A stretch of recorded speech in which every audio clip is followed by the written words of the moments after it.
And now, here is Coretta McDonald, Member of Parliament and host of Advancing the Cause.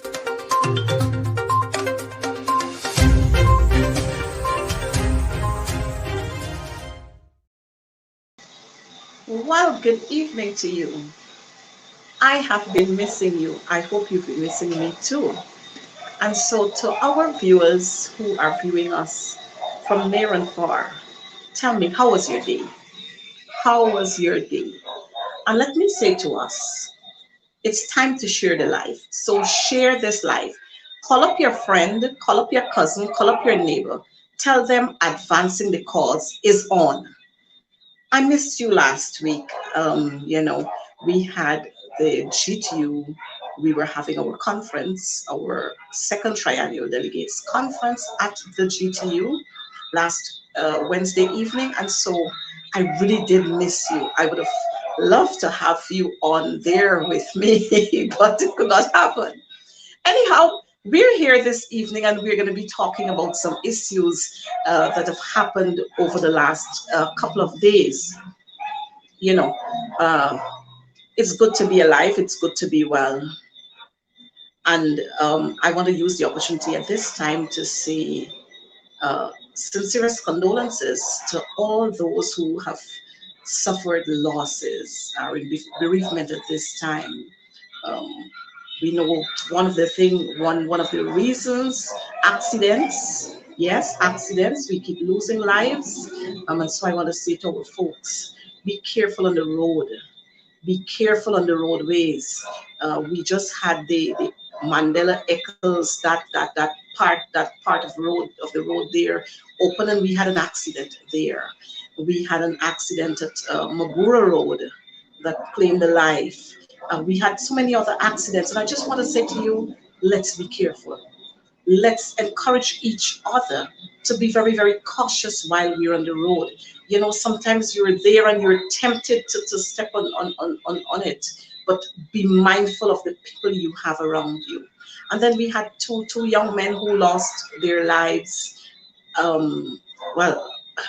The post-mortem is inconclusive, but we want to extend our condolences to the parents of those two young men and their friends.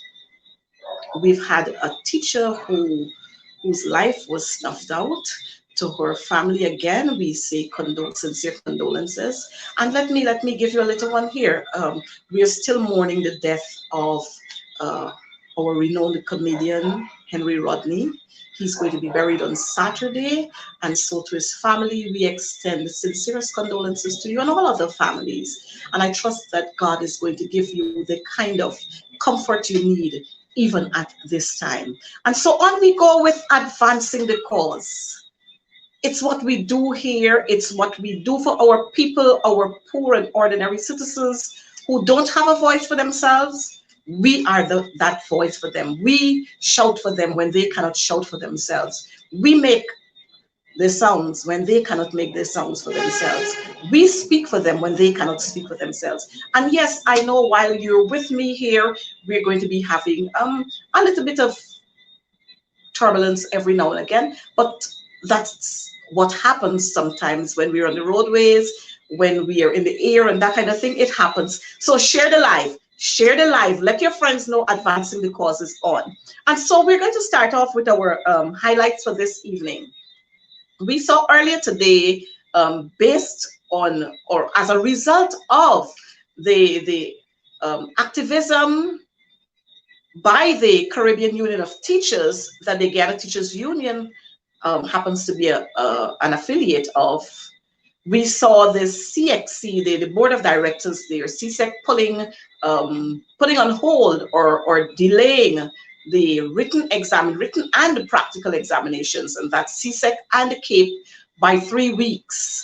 And of course, that is as a result of the lost that we did lost in terms of contact hours that we had with our students and teachers across the Caribbean. They felt that it would not have been just to have our children go into exams when they did not get a chance to complete the syllabi and to have their submissions in terms of SBAs. And so CXC, they would have heeded, and we now have 3 weeks delay in that exams. And then as we go on, we noticed just this week, disturbing, very, very disturbing, where we saw the Guyana Police Force charging departmentally that young TSU rank who was filmed asleep while on duty. Now, you know, there are several parts of this story, but we're going to come back to that. We are going to come back to that story.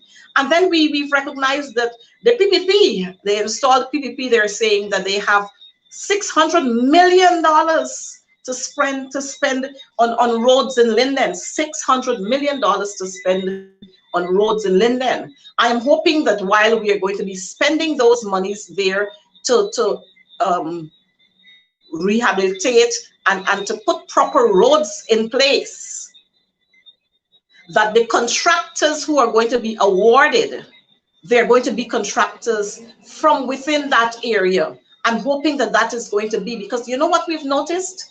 We've noticed contractors coming from all over, fly-by-night contractors, and they're being given huge contracts. So I'm hoping that not only layman's job is going to be given to residents in Linden or Region 10, but we are going to see contractors from Region 10 being made eligible to get some of these contracts. We cannot, again, let me say this, we cannot talk about a one Guyana when we are only looking at certain sections of Guyana. When we talk about one Guyana, we talk about inclusivity. Everyone, every Guyanese feeling equally treated. So I'm hoping, I'm going to be listening, and I'm going to let you know whether the contracts were awarded to contractors in Linden, even if we have 2 or 1 other contractor from somewhere else. We must ensure that the people in Linden are offered, given the kind of contracts and jobs made available to them. And then as we go further on, we have recognized that the University of Guyana, and thanks to the Vice Chancellor and all others for listening to our calls over the years, we're now seeing that classes are going to be in the evening. So teachers and parents don't have to worry any longer about the children being left unattended, and you know, classes are during school hours, during contact hours. All classes are now going to be after classes in the afternoon. And this is also good news, more good news for teachers, because with classes being outside of working hours, it means that you have to sign no contracts. You don't have to sign those contracts. So we're looking, that is good news for us. And I want to say that this has been an old talk. So with this action coming in being executed at this time, I don't want people to take kudos and feel that this was their initiative, but this has been a talk around for some time now. So teachers are going to be attending university classes after school hours, and it means that contracts are not going to be required for this part of it. And as we continue with education, well, we all know that schools reopened fully as of last Monday. So no more rotation in some instances, full-fledged schools. But with that reopening, I am not sure how much thought went into that, because we have seen all across this country the hiccups we've had and the reports that we have gotten. We have seen overcrowding in schools, which was not catered for. We have seen we've gotten reports of no running water in schools, non-functional toilets in schools. We got shocking walls in schools. And so this whole idea of reopening schools, again, let me say, it was not a very well thought out idea. If we're going to reopen schools fully, then we ought to have known that with COVID still being here with us, we ought to observe the protocols. And in observing the protocols, we cannot return to schools with 35 in a class, with 28 in a class, with 43 in a class. We cannot return to schools without running water.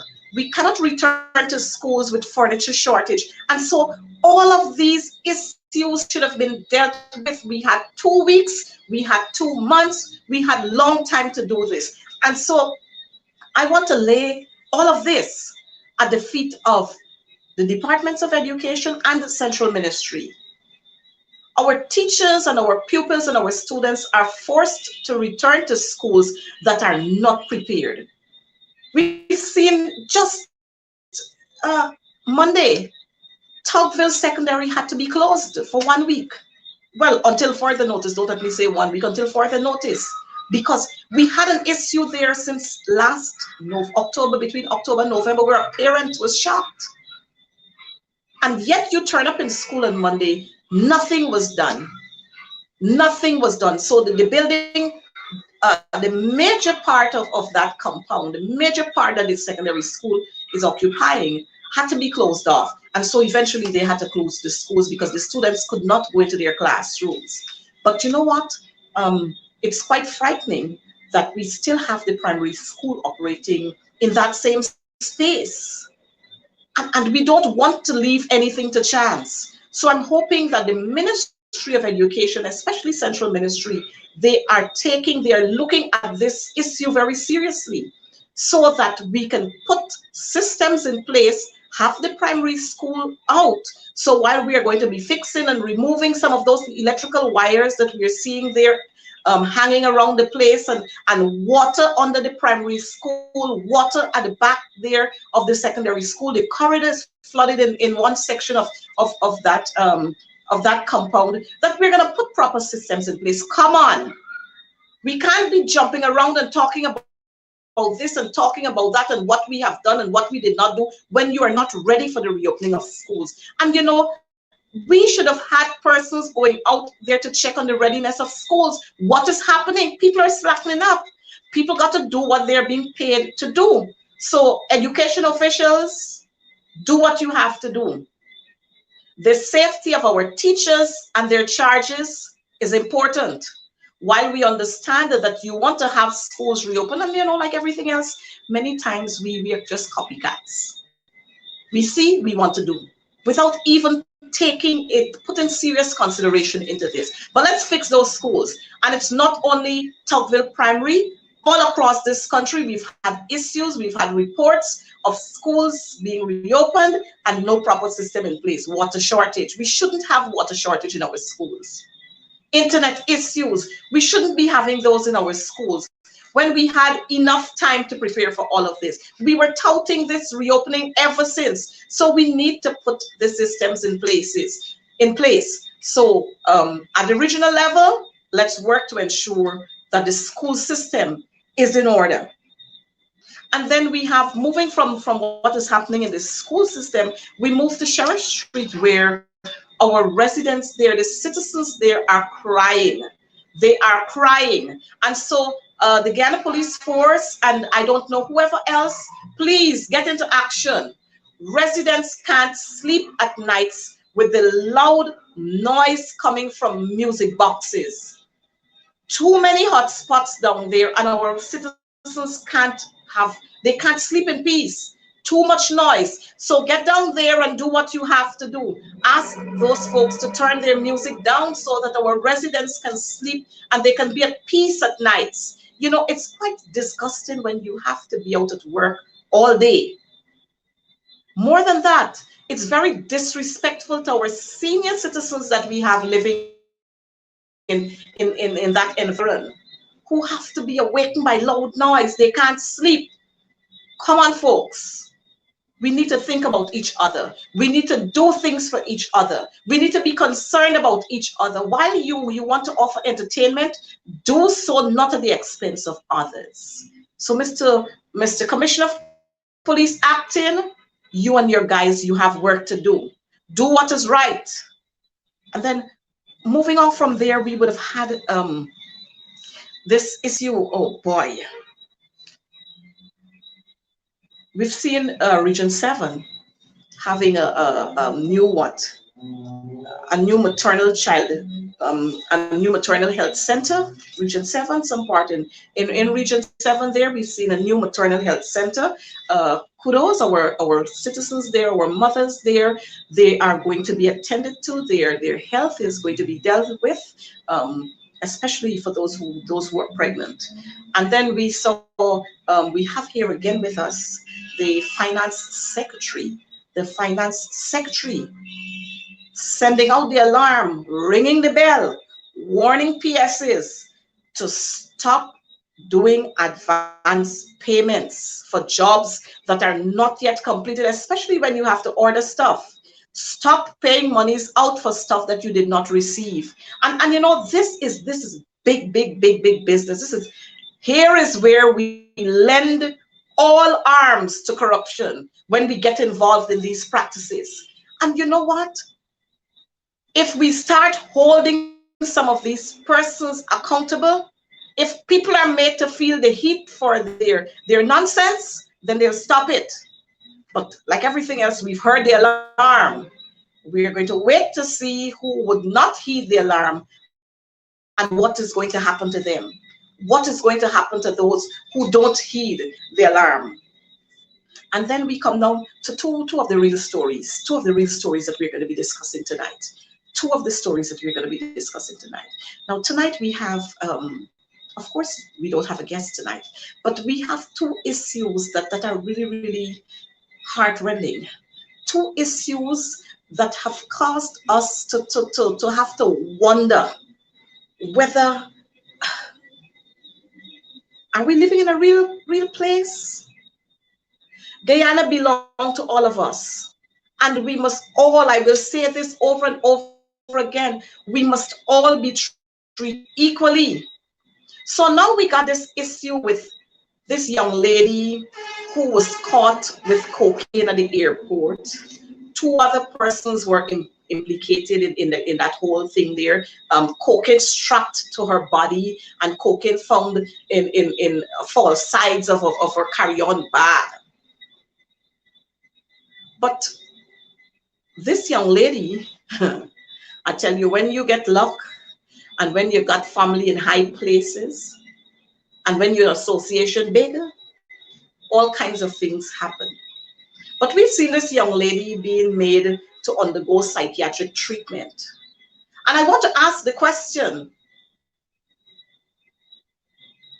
was this kind of provision ever made to any other drug mule? Was this kind of provision, was this kind of leverage and leniency ever offered before sentencing? Not that I can remember, but what I know is that lots and lots of young women and men, especially when they would have pleaded guilty, would have been sentenced. What's the difference here? What's the difference here? I mean, nobody could strap anything onto you if you don't stand and allow it. You had ample time to say that you didn't want this to happen. But like I said, when you're associating in high places, when your association big, you get all kind of privileges being granted to you. So we await the sentencing. We watch to see what the sentencing is going to be. We watch to see those who have also been implicated, what their fate is going to be. And then we'll have some more comments on this. But you know what is sad? It is sad that when these things happen, certain sections of society, you don't hear them jumping around. You don't hear all the big comments. But I bet if it were somebody else, you would hear all the comments. And yes, this young lady happens to be the niece of the Minister of Public Service, Minister Sonia Parag. Yes, that's her niece. And so it begs the question. It begs the question. I figure I've got to ask the Honorable Warren McCoy. is whose stuff she was carrying out. Whose stuff she was carrying out there. And you know, it's amazing what greed can do. It's amazing what I don't know. But it seems so casual that you would want to think that maybe this has happened before. This is it's just sickening. And it's alarming the rate at which we're going with all these cocaine fines, all these cocaine fines, all these marijuana fines. Where have we been storing these drugs all the time? Where were they all the time? If we check over the from August 2nd, well, then we had the big one. But if we check from August 2nd to now, we're going to see that this thing apparently had been hatching somewhere. And the hatching, it has reached a stage now where the chickens are out. And they've got to find themselves in places. But I'm happy and kudos to those officers, those canoe ranks that we have there who are very alert and who would do their jobs regardless of who is being implicated. You are doing your job. So kudos to you there at the Timeri International Airport and at Ogle Airport for doing your jobs. And then we come to the issue of policemen and policewomen and how they're being treated. Yes, we know that the state of this country. We recognize how public servants have been treated. Teachers have been treated. Nurses have been treated with disdain. Just the other day, we had Smalley again hitting the shores, making news.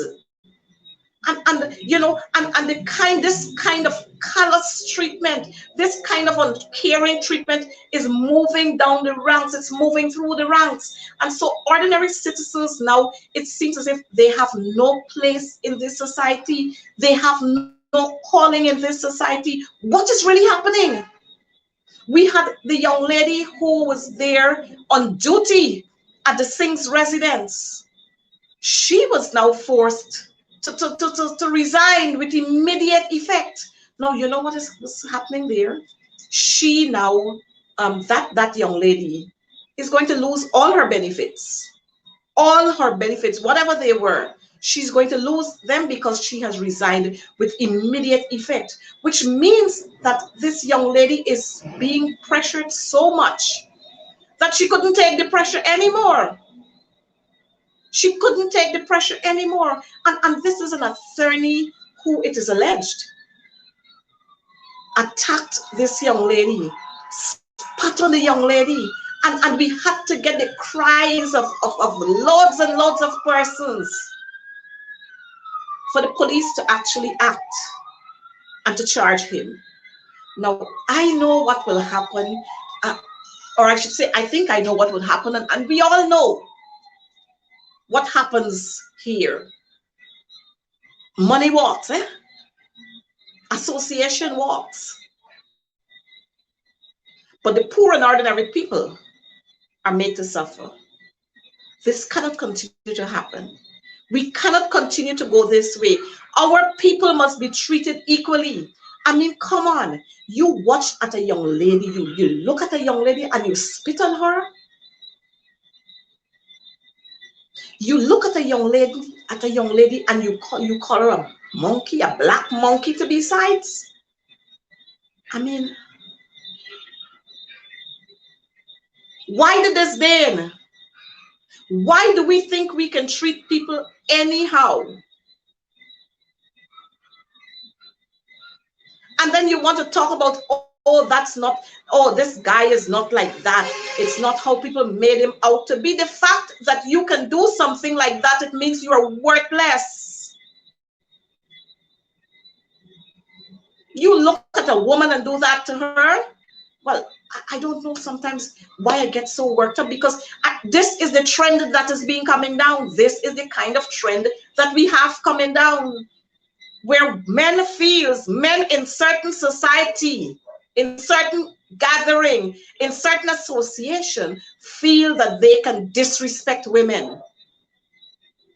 They can treat women anyhow, and they don't expect to have any outcry from anyone. But let me say to all of us, to those of us who are watching, we have got to speak out when these atrocities are meted out to poor and ordinary citizens. We've got to speak out. We've got to call these people out for who they are. No apologies, I can say to you, none whatsoever, would take away that hurt from that young lady. None. No form of apology. But you know what? They say every dog got its day. Today for you, tomorrow for me. I'm hoping that if that same kind of treatment is meted out to that young man, I hope he can be able to deal with it. If that very same treatment is meted out to some family member of his, if he would be able to deal with it. Now, you don't do things to people that you don't want other people to do with you. And that's why we are here on advancing the cause, so that we can call these people out. INC, you remember there was a man who wrote about call your dogs of war, pull in your dogs of war, something like that. I didn't see any letter from him. I didn't see any letter from him. I didn't see some of these religious people putting their letters out there, you know? But other things, they want to mix and meddle in other things. But again, every dog has its day.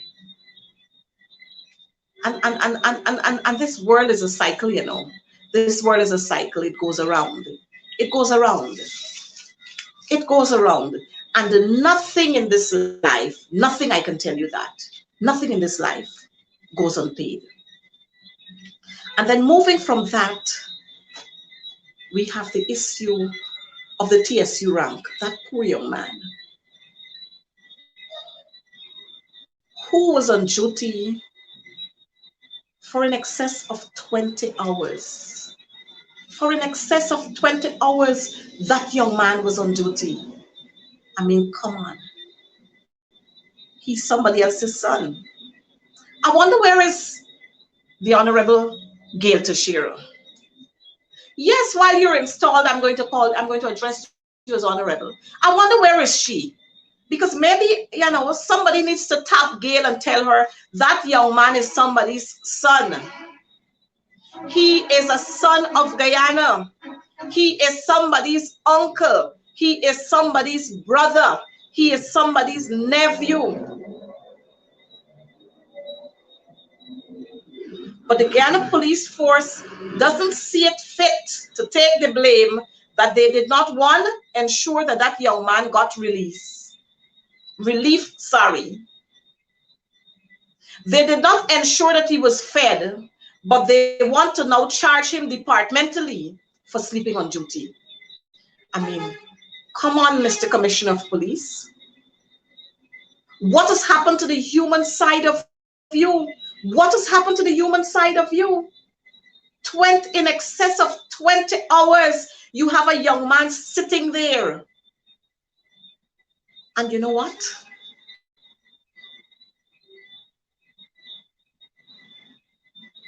The person he was guarding, or the home that he was guarding, they're nothing but heartless. Nothing but heartless. And like my friend Sherrod would say, nothing but trench croppers.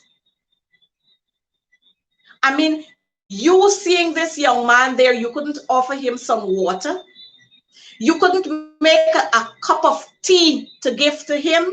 He is protecting you, or he was protecting you and your family. And that's how grateful you are by filming him and exposing that. You didn't check to see? Come on. Why are we treating our people like this? You know, very soon, our young men would not want to join the police force. Very soon, our young women would not want to join the police force. And I can understand now why certain groups of people don't join the police force or don't join the military. And I can understand why some persons would say, police work, a dog walk. I can understand that. Because when you're expected, or when it is expected, that persons ought to be in sympathy with you, especially for those long hours, they're not in sympathy with you. They're not there. Rather than offering some bit of counseling to that young man. Now, you know, one of the things I was thinking is that when that young man was startled, suppose he had just pulled his gun and start firing, start pulling, suppose he had just lifted his gun and start pulling and pulled the trigger. You know, that might have been another story. Come on, people, we've got to be a little more responsible. We've got to be a little more responsible. And it also leads one to wonder whether that home that young police rank was guarded, whether that home or the family there, whether they're eligible for police guard. Now, you see how many unanswered questions we're having? Taxpayers' monies are just being let loose. We got the Tugville Secondary School where you have water flooding the compound, exposed electrical wire, shocking walls. You're not finding monies to do the repairs there and to remedy the situation there, but you're wasting taxpayers' monies on things, guarding people who are not eligible. I mean, when is this going to finish? When is this going to be stopped? When are we going to stop doing some of the things that we are doing in this country? That's things that are wrong. When are we going to stop doing them? When are we going to start treating Guyanese people like Guyanese people? Regardless of your race, your culture, your color, your creed, your political persuasion. When are we going to start treating our people like real Guyanese citizens? And don't tell me about one Guyana, because we don't have a one Guyana. We don't have that. And you know, all of these things are happening here. And the A, B, C, D, E, F, G, just for emphasis, I want to say that. You hear nothing from these ambassadors. Nothing from the guardians of democracy. Maybe they're asleep now. Nothing, absolutely nothing you're hearing from them. But prior to now, prior to August 2nd, you had them loud with what should be happening. Apparently now they've gone deaf, they've gone blind, and they're dumb. So they don't hear, they don't see, they don't understand. They don't see. They're not reading newspapers. They're not seeing on social media anything. These things have got to come to a stop. And my viewers out there, I want to say to us that we have got to rally the troops. We have got to rally our people so that we can shout for those who cannot shout for themselves. We have got to give support to these poor ranks in the police force who are being made to endure all kinds of slavish treatment.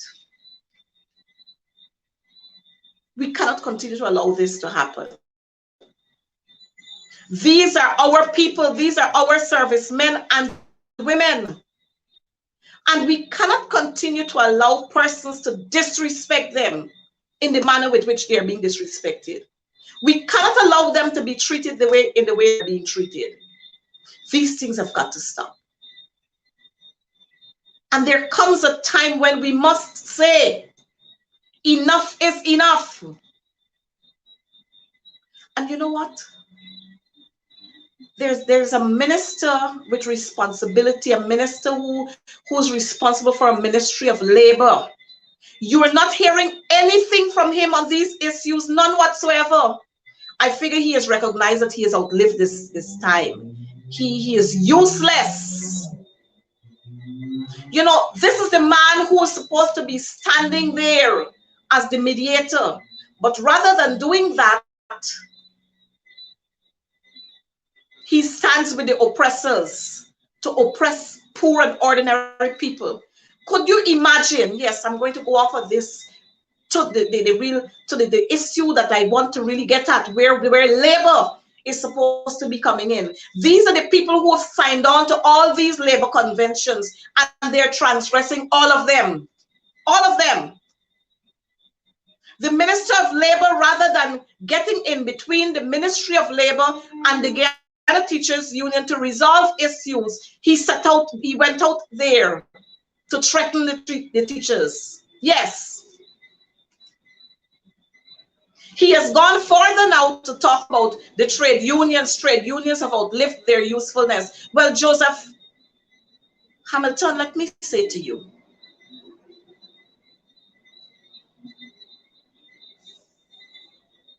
you really don't understand your role. You really don't understand your role. Or maybe you feel that your role, you have been highlighted certain stances that you should take, and others that you're not going to take. Well, you know, I could understand. I could understand, because you're not worthy. I could understand, because you gotta be singing for your lunch and your dinner. I understand. But we will not take any of that from you. You know who would have outlived their usefulness. You know what trade unions should do. You know who should be getting younger people into their leadership positions. Why you did not sit down and relax? Why you didn't sit and relax? You should be sitting in a rocking chair, because we want young people to lead this country. And I dare say,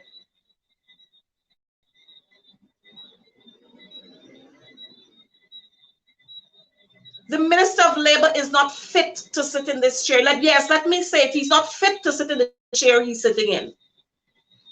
Imagine we have started, we commenced Labor Week, Critchlow Week, Sunday last. The Minister of Labor was invited. Not only invited, but he was asked to do a presentation. We're still waiting for him. We're still waiting to see that man, Joseph Hamilton. He was a no-show, but I suspect why he did not turn up there. I really think I suspect why he did not turn up there. And it's so disgusting when you see these folks operate. Imagine we talk about trade unionism in this country. Imagine the statue, the Critchlow statue.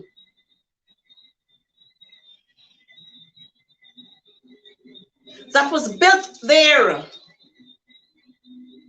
by the PPP. They don't want anything to do with it. You know? So he did not turn up. And of course, the signal was sent out. So the unions that fall under the umbrella body FITAG, they came, two of them came, they came with two wreaths. They just came there to lay the wreaths and they left. I mean, how do we call ourselves trade unionists when we are taking positions? Our workers are suffering and we are taking political positions. How do we call ourselves trade unionists? You can imagine that?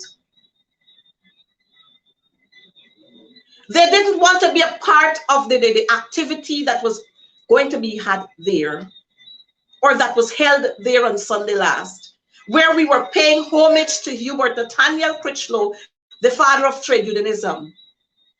They weren't interested in anything there. They just came there, they laid their wreaths, and they left. Why did you come in the first place? Why did you come? What you should have done is maybe come earlier, put your two wreaths in front there, or come after the event and put your two wreaths down there. I mean, this kind of double standard is very, very mind-boggling. And these are people who don't have any shame. And so all through this week, we have been observing Critchlow Week. And so at the level of the GTUC, which is the Guyana Trade Union Congress, we've had several activities from Sunday last. And these are going to go right through to Sunday, the 1st of May, when we are going to end with our May Day parade and rally. But I can tell you what, after having read documents, correspondence, I recognize that this year again, we're going to have this year, 2022. You know, in 2015, we had, in 2016, as a matter of fact, we had such a wonderful rally, workers coming out in solidarity, workers marching across this country in unison. Unison. Workers marching together because the cause that they are advancing is common. We marched and we all ended up at the National Park where we sat there and we listened to the speakers who were identified to speak. And then in 2017, we had the same thing happening in 2018, but then we had 2019 and 2020, 2021, we couldn't have any rally. So we had 2016, 2017, 2018, and I think 2019, we had the one workers rally. But in 2020, 2021, we could not have done that because of the invasion of COVID. I like to say the invasion of COVID. And so in 2022, when I thought that, okay, after COVID came and we could not have had our rally or rallies and march, that in 2022, we were going to be all excited towards having these rallies and making sure that our workers understand why they're marching, especially the young ones, understand why they're marching. But no, we're going to be having two separate rallies come May 1st. Two separate rallies. Hypocrisy to the highest. Hypocrisy to the highest, yes. Where trade union leaders are being politically directed as to how they must operate, what should happen to their members.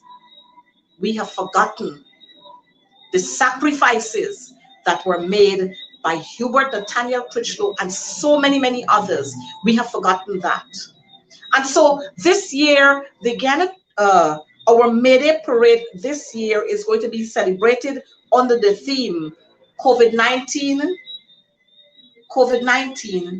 politics, and the working class.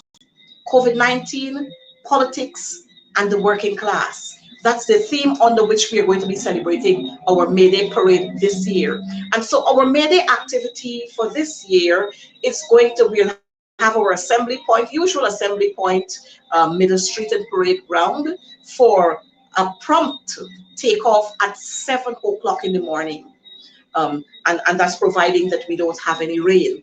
So we want to assemble there for our 7 o'clock takeoff. And like everything else, we're going to use the usual routes that we've been using over the years. We're going to walk there in our red and white. In our red and white. But if you don't have a white jeans or a white skirt, don't allow that to deter you from coming out there. We want to see you there. We want to have our workers coming out there. So you can come out there in your large numbers. We want to see housewives out there. We want to see those who are self-employed out there. We want to see just about everybody coming out there on May 1 to signal to this illegal regime that as a people, we understand our role, that as a people, we will stand with each other, and we are going to continue to champion the cause that workers' rights must be respected. Workers' rights must be respected. Workers' rights must be upheld. Governance must be of paramount importance, and all must be treated equally and equitably. It is again, let me say, it is disgusting the way we see persons are being treated in this country. And it's not only in one section or one part of this country.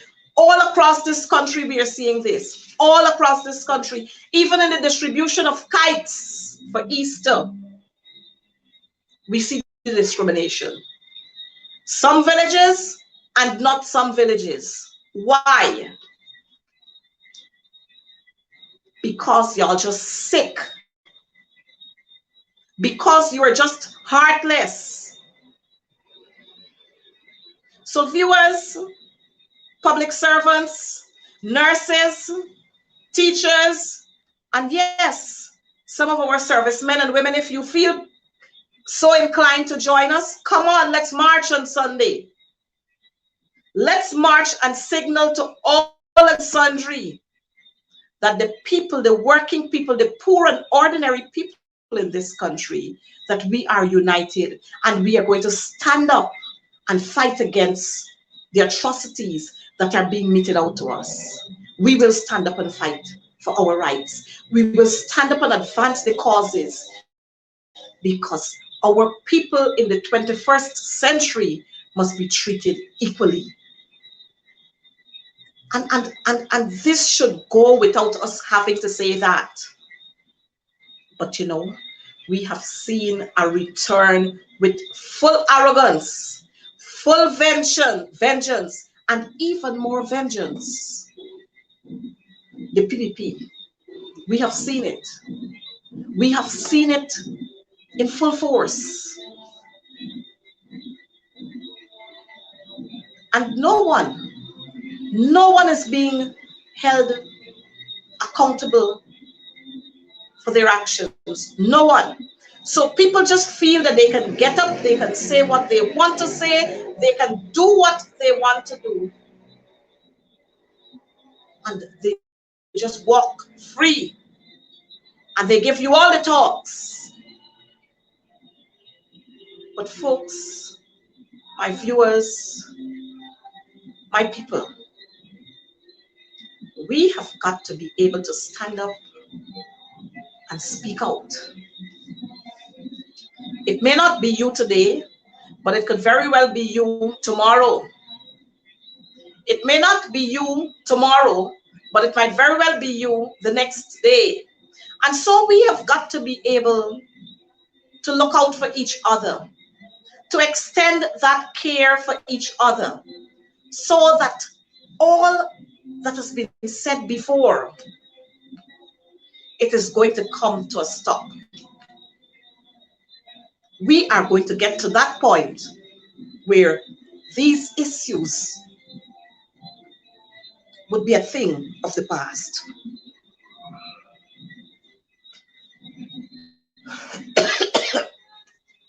Sorry. And as we're saying this, you know, we have lots and lots of children out there. Lots and lots of mothers out there.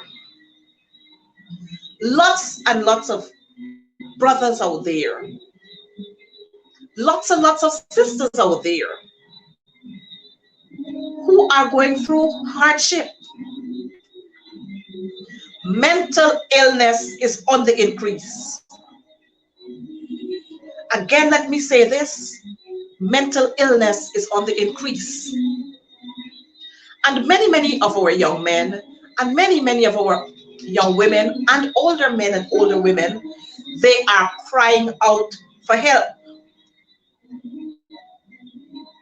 They are crying out for help. Could we lend a helping hand? And so I want to find out what's happening with the girl down there, Vindi Prasad. Vindi, what is happening at your ministry out there?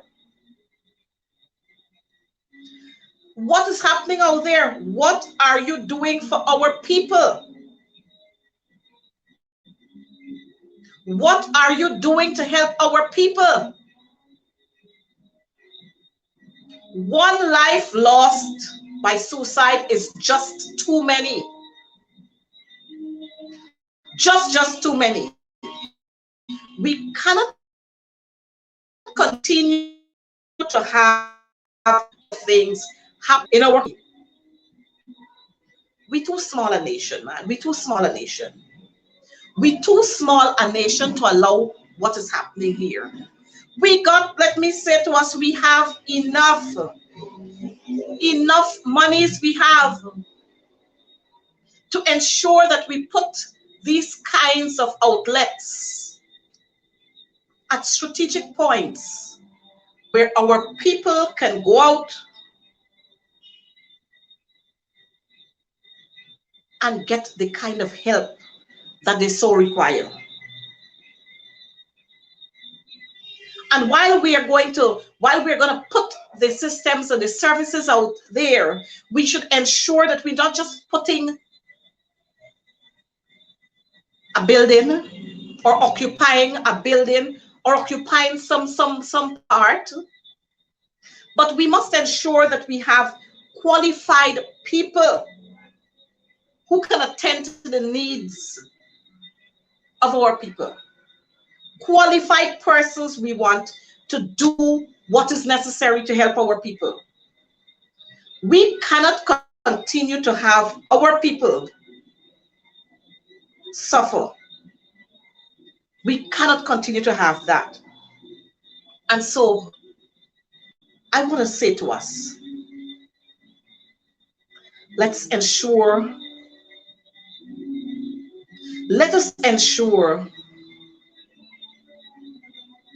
that the health and well-being of our people is taken care of. Let us ensure that our people feel wanted. Let us ensure that all citizens feel better tomorrow, the next day, and the next day. Until such is done, we would not be able to sit quiet. And so, viewers, we're coming down to program time. And I want to thank you so much for always being here with us, for always sharing with us the concerns that you're having, because your concern is our concern. And together we are stronger. Together we are stronger. And we would only be able to defeat the evil amongst us if we strive together and advance these causes. Let us look out for each other. Let us allow this beautiful country of ours to be the country with a motto that says, one people, one nation, one destiny. Let us allow our motto to be, dear land of the free, which comes from our national anthem. Let us allow poor and ordinary citizens to have a say in what happens in the affairs of this country, so that all of us would have the privilege of being able to say, I am Guyanese, I am enjoying part of my birthright. I am enjoying what belongs to all of us. And that no one would feel that he or she is less than another. So we're going to stamp out the corruption. We're going to stamp out discrimination. We're going to stamp out the disrespect as we continue to advance the cause. So with that, I want to encourage you to continue to be your brother's keepers. I'll be looking forward to seeing you on Sunday at Middle Street, where we are going to assemble for our May Day rally. And we're going to march through the streets of Georgetown and in other parts of the country where we are going to be having similar May Day rallies. And we're going to shout that the union makes us strong. On that note, I want to thank you again for being here with us. And before I close, let me remind all of us that COVID is alive. So take care, wear your mask, sanitize as often as possible, stay away from large crowds. Do take care of you, and in doing so, you're going to be taking care of others. Let me, on behalf of my colleagues, Vanessa Kissoon, Lesmine Collins, Jennifer Nicholson, express our sincere thanks to all of those teachers who had those X's placed on their ballots. Even while some of our colleagues were not, did not come out victorious, I nearly sounded like somebody there. Hey, yes, even while some of our colleagues did not come out victorious, they are happy with the experience and they have learned. And so we still have uncharted grounds to charter. Thank you again for the confidence, teachers, that you have reposed in me to serve you for another 3 years as your General Secretary. Like I've been doing before, I will continue to be of service to you. I will continue to champion the cause for our teachers, for our boys and girls, for our parents across this country, so that together we can make our country a better country. Together we can be strong, and we will be strong. So long for now. Take care. See you again next week at 6:30. We had a little late start this evening, but see you next week at 6:30 for another episode of Advancing the Cause. May God bless you all. Bye-bye.